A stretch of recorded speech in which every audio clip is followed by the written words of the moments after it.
reason I got in there, I got a miss. I just changed the coolant, and I decided to check underneath the valve cover, because Cat known for breaking this valve actuator and Jake brake housings. They all look good.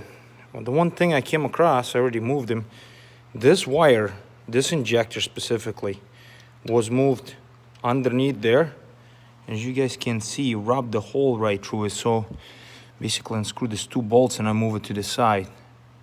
This one specifically, it's almost right through it. It's not quite, but it's almost. And so that was number 3, and this is number 5. I was doing same thing, but this one, just about through, I can see the wire on it. It was doing same thing. So when I was feeling the vibration, when I was going down the road at the higher RPM, like you go between 14 to 1600 RPM, it feels like it was chattering a little bit, like it was not chattering, it was like the vibration was coming through. And I wonder maybe this injector or that one was grounding out. It wasn't getting full power to it.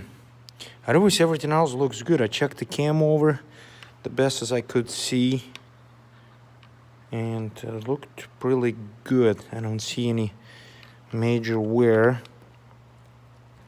All the lines are good, no grooves.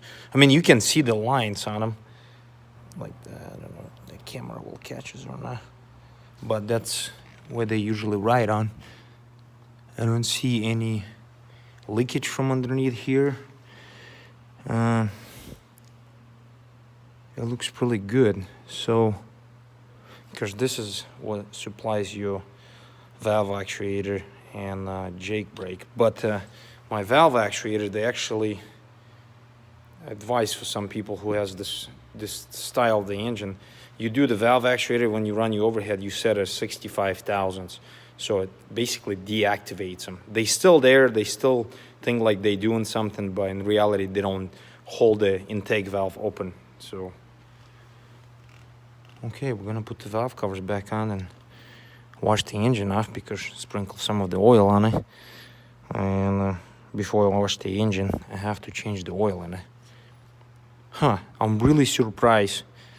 About 3 months ago, I brought it to Caterpillar to check the cal codes on the injectors. They were checking those numbers on the injector, make sure they same thing in the ECM, and they didn't see that where was touching the valve cover. That is so stupid. Okay, I'm glad I found that problem.